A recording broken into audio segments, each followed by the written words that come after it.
The first meeting of the $1 Million Roundtable took place during the 1927 National Association of Life Underwriters annual meeting in the Peabody Hotel, Memphis, Tennessee. Paul Clark presided over 32 members in attendance.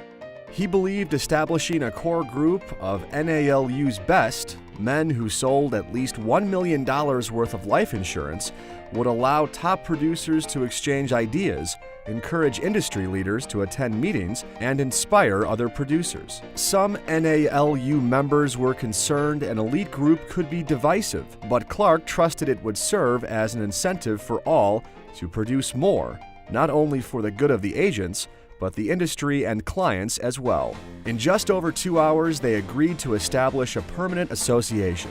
George Lackey was appointed chairman with the power to select a committee tasked with structuring the organization. Even at the first meeting, the strong tradition of members sharing ideas was established. Some of the 38 ideas shared included: keep quiet when a prospect pauses to think, find a prospect's heartstring, and protect those interests connected with life insurance, such as a child, wife, business, etc., and promise to buy a rural fellow a fine new pair of pants if he'll sign up. Throughout the 1930s, despite the Great Depression, MDRT continued to grow, welcoming its first female member in 1928, as well as members from Canada, the United Kingdom, Australia, and Japan. Heading into the 1940s, the Roundtable would face disruptions from World War II. 2 annual meetings were canceled in 1942 and 1945, but MDRT soon grew beyond its founder's vision. The decade saw many important developments in MDRT structure. The first was implementing the 5-man executive committee in 1944, keeping the most recent chairman on an additional year to advise the new one. This allowed for a smoother transition and was so popular, the arrangement continues today. The second major change happened in 1946, when MDRT held its meeting in a location physically removed from the NALU meeting for the first time. There, attendees voted to change the Roundtable's bylaws to allow the executive committee to pick the time and place of each annual meeting. This move further cemented MDRT as an independent association. By the end of the 1940s, MDRT had grown to 790 members from its original 32. For years, the chairman handled all of MDRT's affairs from his personal office in his home city. This meant that each year, the office of MDRT followed the next chairman to his own locale, necessitating new space and equipment as well as new staff to train. In his acceptance remarks as 1950 chairman, Theodore Whiting announced he would not follow suit, but instead centralize MDRT, establishing it in Chicago. MDRT took over Paul Cook's extra space he had rented during his 1949 MDRT administration.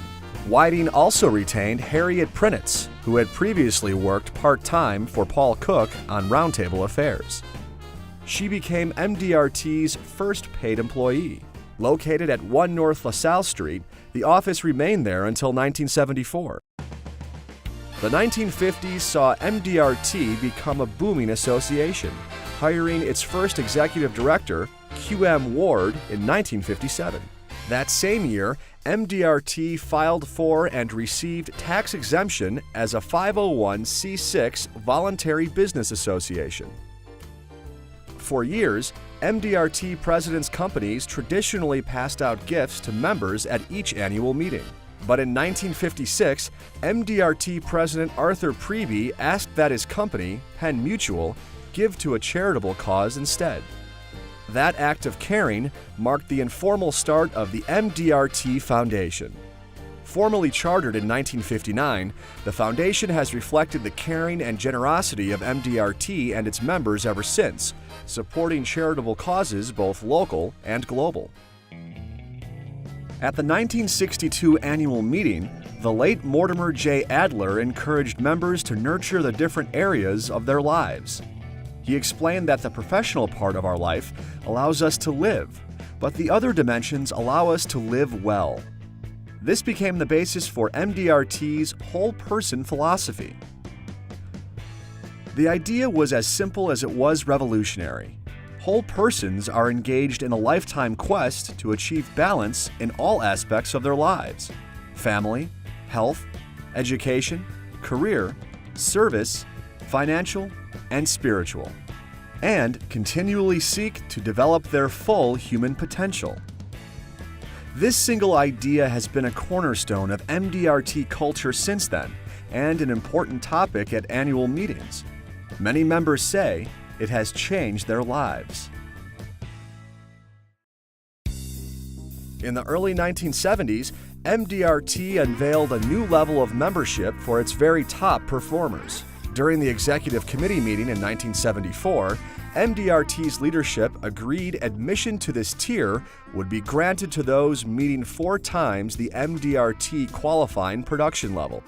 Though Top of the Table was formed in 1974 and announced in 1975, this group of superachievers didn't receive a formal name until MDRT's 50th anniversary in 1977. The first Top of the Table annual meeting was held that same year in Phoenix, Arizona, to an audience of 332, 75% of MDRT's then Top of the Table qualifiers.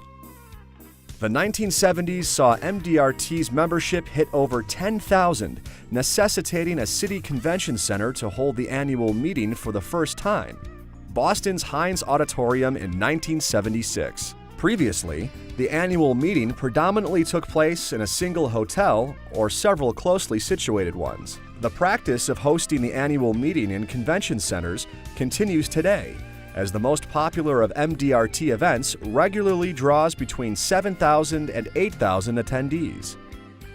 By the middle of the 1980s, a need for an intermediate achievement circle between qualifying MDRT membership and Top of the Table membership was identified. In 1985, MDRT welcomed its first Court of the Table members.